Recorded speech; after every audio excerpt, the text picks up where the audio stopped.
नमस्कार, मैं हूं अभय श्रीवास्तव और आप देख रहे हैं सासा polity my point of view. कल 26 जनवरी को मैंने जो वीडियो बनाया था, एक्चुअली मैं लाइव गया था और मैं बताने का प्रयास किया था कि 26 जनवरी को ही झंडा क्यों फहराया जाता है और 26 जनवरी के झंडा फहराने और 15 अगस्त में जो प्रधानमंत्री ध्वजारोहण करते हैं, दोनों में क्या अंतर है, राष्ट्राध्यक्ष और शासनाध्यक्ष में क्या अंतर होता है। तो उन बातों की चर्चा आज करनी जरूरी नहीं है।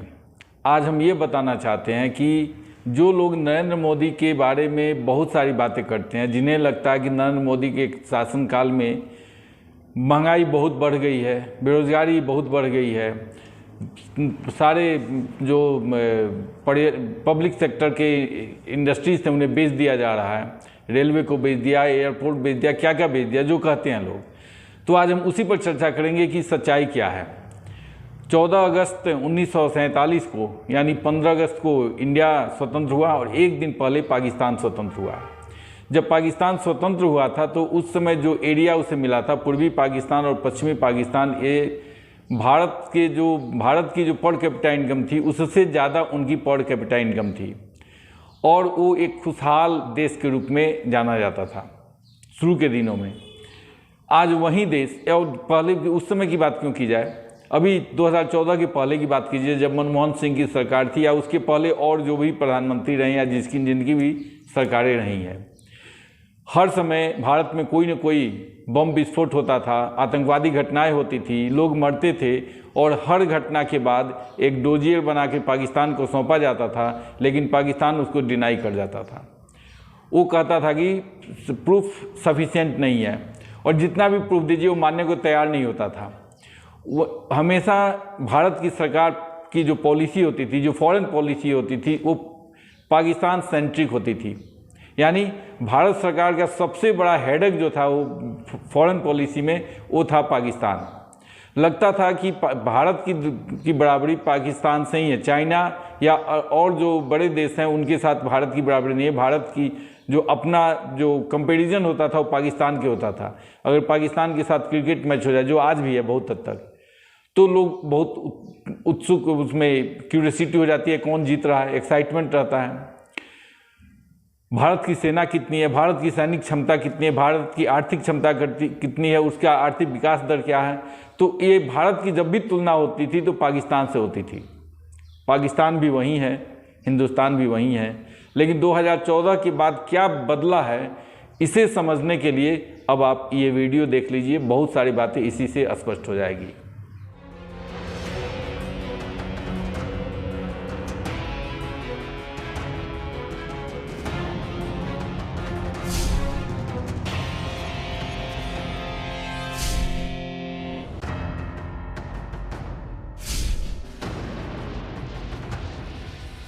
कारगिल स्कर्दू खोल दो, टूटे रिश्ते जोड़ दो। This is what they are saying, which means they are ready to join Indian union.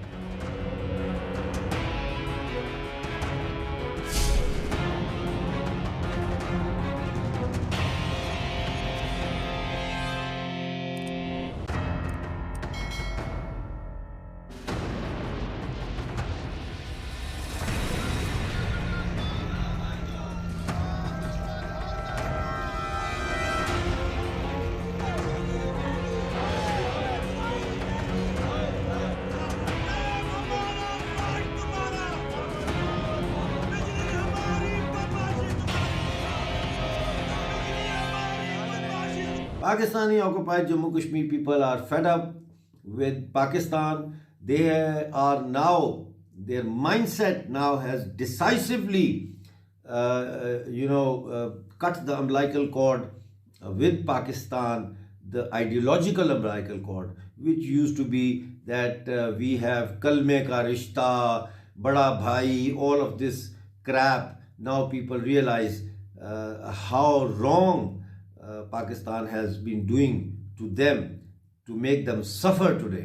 And people in POJK and POGB are raising slogans. पहले तो ये स्लोगन था that ये जो दहशतगर्दी है इसके पीछे वर्दी है. Now they are raising different slogans, political slogans. They are saying Kargil Skardu खोल दो, टूटे रिश्ते जोड़ दो. This is what they are saying, which means they are ready to join Indian Union and Ladakh and Jammu Kashmir.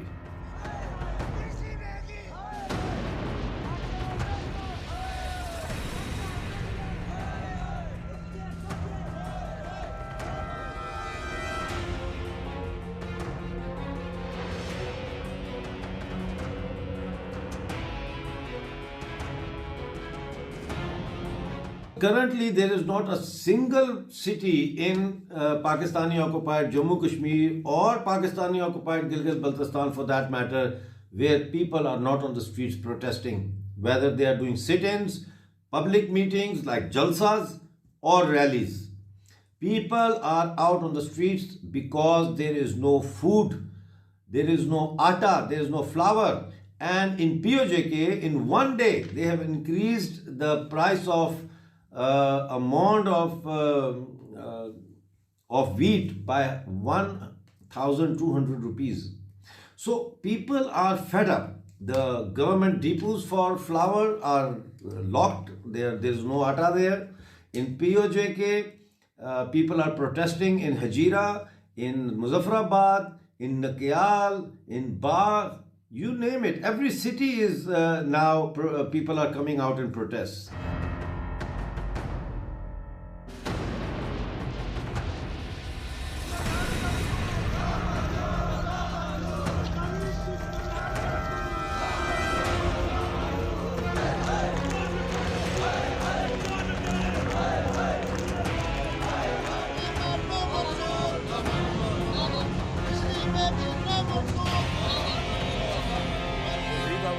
जा रहा है 1300 से डायरेक्ट 2300। ये मैसेज देना चाहते हैं तमाम तबकात को, अंजुमन ताजरान को, सिविल सोसाइटी।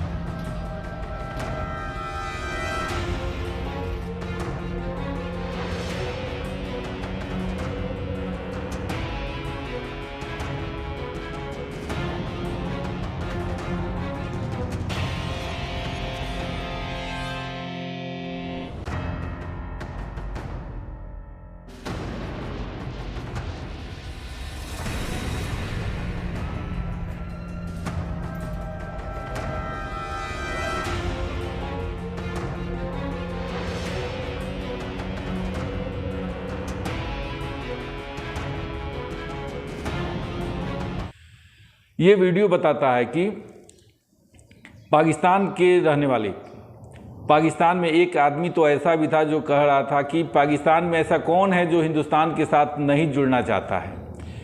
अब याद कीजिए 1946 में मोहम्मद अली जिन्ना ने डायरेक्ट एक्शन डे ऐलान किया था, जिसमें लाखों हिंदुओं का कत्लेआम किया गया, लाखों हिंदू मारे गए।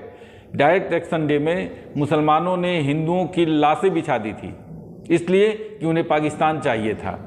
आज वही मुसलमान जो पाकिस्तान में रहते हैं, उन्हें अब हिंदुस्तान में जुड़ना है, वो हिंदुस्तान में मिलना चाहते हैं। क्यों मिलना चाहते हैं? क्योंकि वहाँ पर एक रोटी की कीमत 30 रुपये पाकिस्तानी रुपये हो गई है। आटा 230 रुपये किलो है। अब आप समझ सकते हो, उसके बाद भी वो मिल नहीं रहा है। सोचिए, आटा का जो ट्रक आता है उसकी रखवाली स्टेनगन वाली पुलिस कर रही है, स्टेनगन ले उसका AK-47 लेकर के उसकी सुरक्षा की जा रही है। लोगों को खाने के लिए नहीं है। पूरा पाकिस्तान अंधेरा में डूबा रहता है। जहाँ बिजली आती भी है वहाँ 2-4 घंटे के लिए आती है। इंटरनेट की भी वही स्थिति है। सब्जियाँ नहीं मिल रही है। तो जो पाकिस्तान 2014 के पहले भारत को आंख दिखाता रहता था, भारत को डराता रहता था, आखिर ये 10 साल में क्या हो गया? क्यों 10 साल में उसकी स्थिति ऐसी हो गई कि अब गिलगित बाल्टिस्तान में नारा लगने लगा है कि वहाँ पर क्या उसका कारगिल के बगल का जो जगह है उसको खोल दो और टूटे रिश्ते जोड़ दो। तो ये वहाँ के लोग नारे लगाने लगे हैं कि कारगिल का रास्ता खोलो और हम भारत के साथ जुड़ना चाहते हैं। जो हमारे रिश्ते 1947 में 1947 में टूट गए थे, हम उसे फिर जोड़ना चाहते हैं। POK जो पाकिस्तान ऑक्युपाइड कश्मीर है, उसका जो मेन शहर है मुजफ्फराबाद, वहाँ के लोग भी दाने दाने को मोहताज हैं और उस घड़ी को कोस रहे हैं जब पाकिस्तानी कबायलियों ने, पाकिस्तानी आर्मी ने उन पर कब्जा किया था। और आज वहाँ पे वो नारा लग रहा है कि ये जो आतंक गर्दी है इसके पीछे वर्दी है। सारे पीओके के लोग अगर आज भारत सरकार अपने बॉर्डर खोल दे तो सारे के सारे भारत आने को तैयार हैं। पॉलिसी किसकी है? किसने बनाया? पाकिस्तान को इस स्थिति में लाने के लिए कौन जिम्मेदार है? पाकिस्तान की अपनी पॉलिसियां हैं, लेकिन भारत सरकार की जो विदेश नीति थी उस विदेश नीति ने अपना असर दिखाना शुरू किया। सारे संसार के लोगों से, देशों से उसका कनेक्शन काटा, उसके साथ उसके संबंधों को असर होने खाल के मतलब उस पर असर हुआ और उसके साथ उनकी जो वैदेशिक जो उसका व्यापार होता था उसमें असर हुआ। और आज पाकिस्तान की ये स्थिति है। पाकिस्तान के हुक्मरान इसके लिए जिम्मेदार, इसमें कोई शक नहीं, लेकिन वो कल भी वैसे ही थे, आज भी वैसे ही हैं। वहाँ की आर्मी कल भी थी, आज भी है। वहीं शहबाज शरीफ, इमरान खान या पीपल्स पार्टी की सरकार पहले भी होती थी, आज भी है। बदला क्या है? बदला है भारत में। भारत में क्या बदला?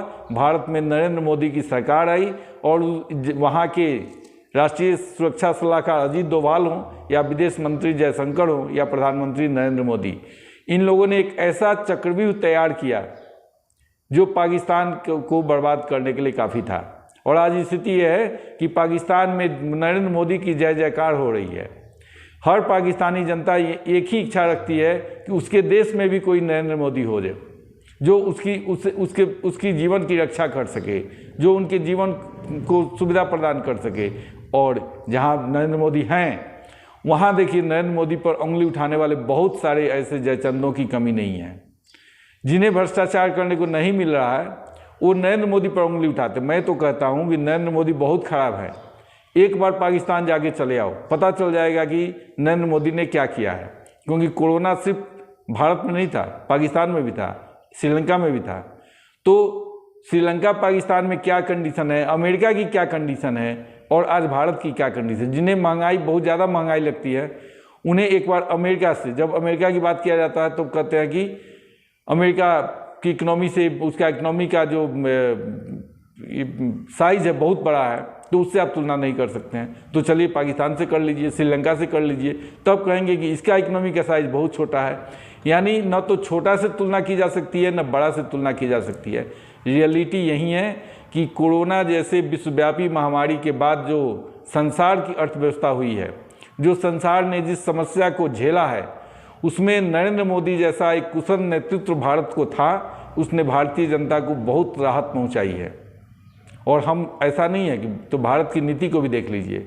जो वैक्सीन लगा कोरोना काल में, उसका जो नया बीमारी था, वैक्सीन बना भी और लगा भी, उस वैक्सीन पर सब तरफ, उसके वैक्सीन पर शीशी पर जाके देखिए जो हम आप लगाए हैं, उसमें लिखा रहता है सर्वे संतु निरामया। यानी ये हमारा वैक्सीन सिर्फ हमारे लिए नहीं है। हम ये नहीं कहते हैं कि सिर्फ हमारा कल्याण हो, सर्वे संतु, सबका कल्याण हो, सारे संसार की, सारे मानवता की कल्याण की बात करते हैं। ये बात करने वाले दूसरा कौन है, कोई बताए? इस्लाम में जाइएगा तो सिर्फ वो अपने इस्लाम की बात करते हैं। जो मुसलमान हिंदुस्तान में हैं उन्हें धर्मनिरपेक्षता बहुत अच्छी लगती है, लेकिन पाकिस्तानी मुसलमानों से सुनिए, वो हर बात के लिए हिंदुओं को गाली देते हैं। हिंदू शब्द अपने आप में गाली है। पाकिस्तान में हिंदू होना तो अभिशाप है, लेकिन हिंदुओं को नाम लेकर, हिंदुओं को उनके सामने जो जलील किया जाता है, जैसे गाली दी जाती है, टीवी चैनलों पर जो बहस होती है और वहाँ पर हिंदुओं के लिए जो जो अपशब्द कहे जाते हैं, भारत के मुसलमानों के लिए कोई भी हिंदू न तो कभी करता है न करेगा। क्योंकि भारतीय संस्कृति सर्वधर्म समभाव की भाव रखती है, वसुधैव कुटुंबकम की भाव रखती है। इसलिए मैं कहता हूँ कि जिन्हें पाकिस्तान बहुत अच्छा लगता है, जो पाकिस्तान जिंदाबाद के नारे लगाते हैं, जो पाकिस्तानी क्रिकेट टीम के समर्थक हैं, उन्हें एक बार पाकिस्तान की जनता के हृदय की आवाज़ भी सुन लेनी चाहिए। पता चल जाएगा कि आज की स्थिति में पाकिस्तान कहाँ है और हम कहाँ हैं। जिन्हें लगता है कि 10 साल में नरेंद्र मोदी ने कुछ नहीं किया है, उन्हें पाकिस्तान और श्रीलंका की स्थिति देख लेनी चाहिए। वो आपके पड़ोसी हैं, कोई दूर के नहीं हैं। ये दोनों, कभी पाकिस्तान तो भारत का हिस्सा था, तो उसकी जो भी समस्याएं हैं, वो भारत की समस्याओं से मिलती जुलती है। जो भी है, सांस्कृतिक रूप से हो, धार्मिक रूप से हो, आर्थिक रूप से हो, भौगोलिक रूप से हो, सब कुछ समान है। फिर पाकिस्तान में ऐसा क्या हो गया कि वहाँ पर दाने दाने को लोग मोहताज है।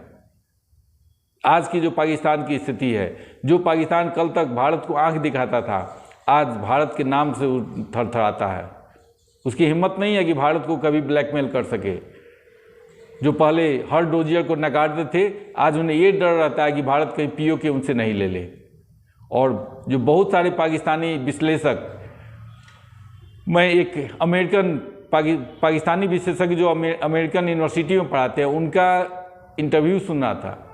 वो बोलते हैं कि पीओके जब चाहे भारत चाहे तो अपने अनुकूल समय में मिला सकता है, क्योंकि पीओके की जनता भारत के साथ मिलने को तैयार है।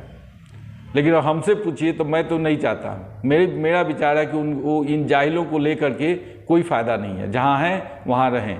ये जाहिल आएंगे तो भारत के लिए भी मुसीबत खड़ा करेंगे, इसलिए इन जाहिलों को लेकर के कोई फ़ायदा होगा ऐसा मुझे नहीं लगता है। इसलिए पाकिस्तान हो या पीओके हो, इन्हें उनके हाल पर छोड़ देना चाहिए। आज के लिए बस इतना ही। धन्यवाद।